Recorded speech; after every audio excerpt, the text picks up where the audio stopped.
Hey guys, welcome back to my channel. I think I found the story.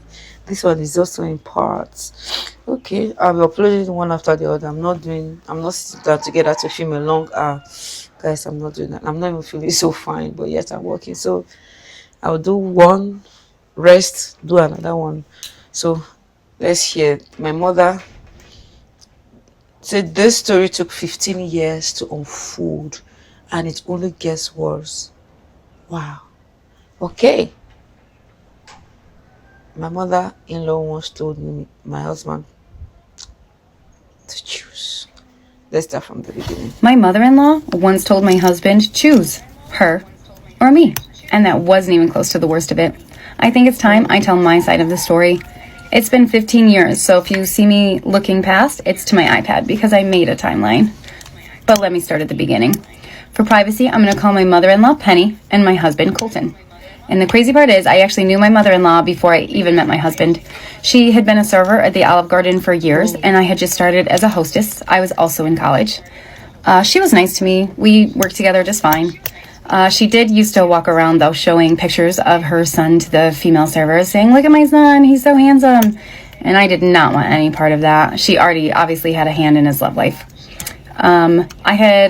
About a year before, I had gotten out of a really toxic relationship, and it was a really bad breakup. So I was in my hating men era. I just wanted to go out, have some drinks, not deal with anyone. That relationship changed me. I stopped being the quiet girl who let people walk all over her and became the honest, headstrong bitch you see today. And looking back, I think that's why me and Penny, we were always going to clash. I just didn't understand that yet. So one day, Colton walked into the restaurant. He had just graduated and got his degree and wanted to show his mom. And I was the first person he saw because I was the hostess at the stand. And I know it's cliche, but something was different. He wasn't like the alpha possessive male type. He was calm. And at that time, his mom was really nice to me, which makes what happens later even stranger.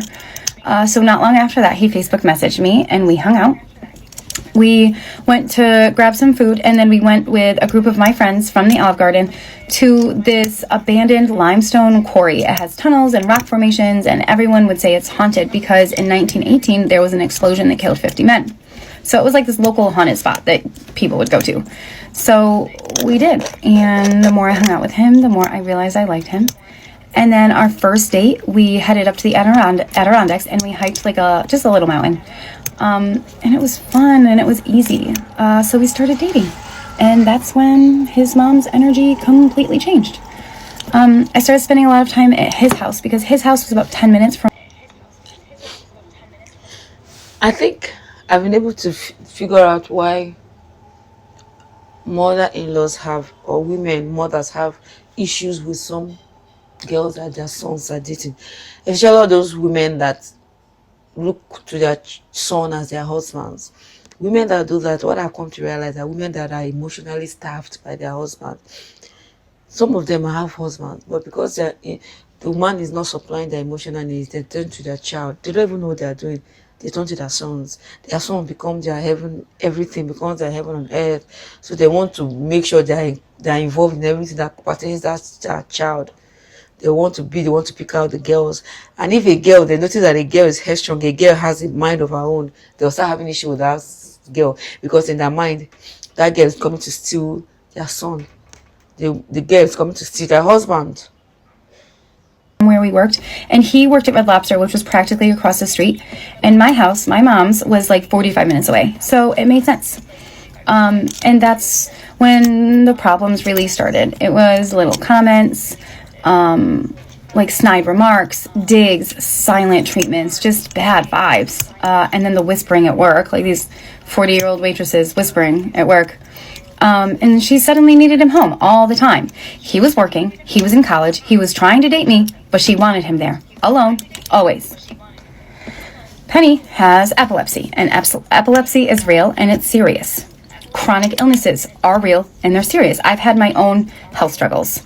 I'm not talking about someone's diagnosis. I'm talking about behavior. Because being sick doesn't make you cruel, it doesn't make you lie, and it doesn't make you hurt the people around them. Sorry to say, did not to downplay her sickness, but now that she has said that that woman has epilepsy, I know she will play with, she will use it as to her own advantage. Even when she's not having any episode, she will cook up episodes just so that the son will be there. And knowing the kind of mother she's already is, or because you already know that Cotton is a mama's boy, so she will always be at his beck and call. He will always be at her beck and call. And mothers like that, they know how to take advantage of such sons. Like, it's just so sick. And that is the pattern that I started noticing. The more independent Colton tried to be, the more often something would suddenly happen that required his immediate attention. Every time he tried to build his own life, working, going to school, spending more time with me, there was suddenly an emergency. He was expected to be available all the time. Even though Penny had a significant other, even though Colton was working and going to school, the expectations placed on him were constant and unfair. And at the time, I didn't realize what I was looking at, and I definitely didn't understand what living with epilepsy was like. But later, I learned something that made everything click. His dad's girlfriend spilled a little tea and told me that growing up, anytime Colton's dad would take him, and there was another woman, especially when there was another woman around, Penny would call and say she's sick and needed him home immediately. Once they were in Pennsylvania, and they had to turn around and drive him back home. She had done it his entire life. This is not random.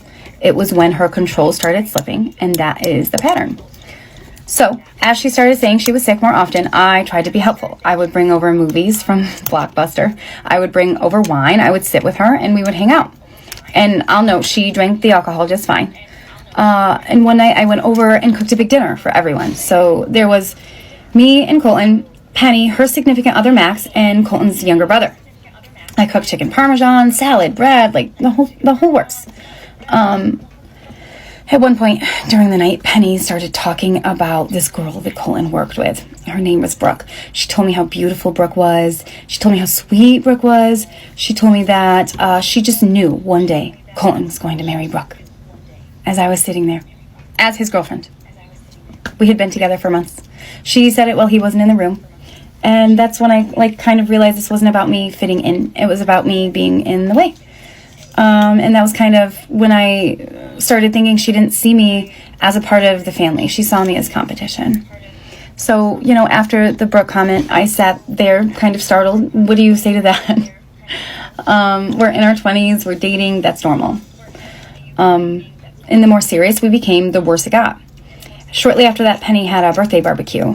And there was a girl, we'll call her Madison. Madison had started as a new hostess at the Olive Garden, and she had a little crush on Colton. She had actually asked Penny if he was single, and so Penny invited Madison to her birthday barbecue, which is odd because she was brand new and they didn't know each other. So throughout the day, Penny would keep positioning them side by side, grouping them together, encouraging conversation, while I was standing next to him. So at some point we had realized she did this on purpose, and we left. And this is one of the things that used to annoy me about men. I'm sorry to say it. Men can be so aloof.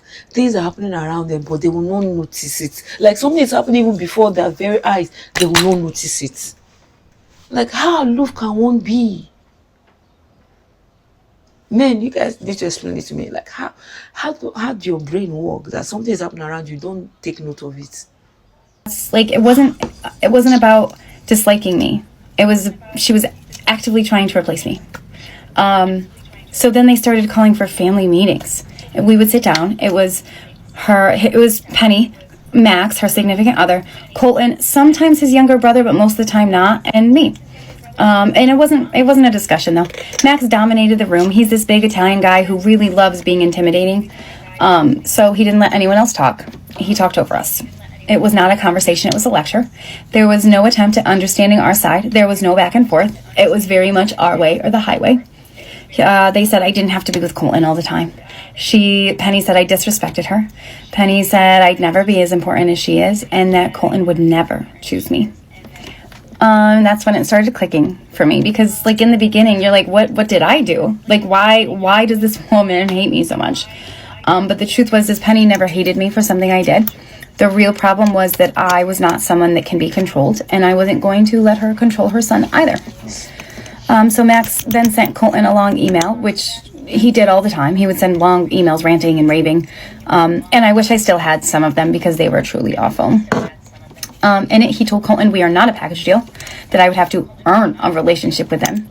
And he told Colton to stop jamming her down our throats. And that's when they stopped using my name. I became her. Not Caitlin, not Colton's girlfriend, just her. That's how they refer to me in texts and in emails. Just her. As I said, I was in my early 20s. I did not have a lot of life experience. I hadn't handled dynamics like this before. She's in her late 40s. You know, I wanted to come into a family and be a part of it. You want your boyfriend's mom to like you. You want her to think you're good enough for her son. And the strange part is she did before we started dating. And then once we started dating, that changed. I was never treated like someone welcome. Not at the beginning, not in the middle, and not now. And honestly, those first few red flags were nothing. A few months later, Penny did something that made it clear she never wanted me in the family. My mother-in-law.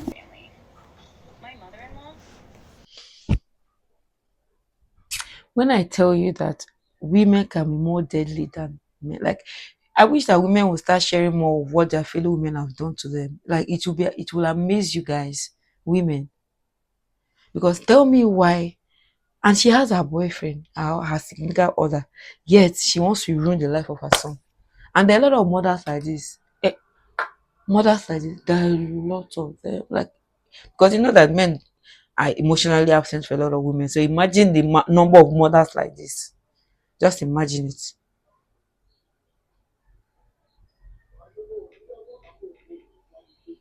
This is coming from a man. So I started dating a woman, and I brought her to my house to meet my mother.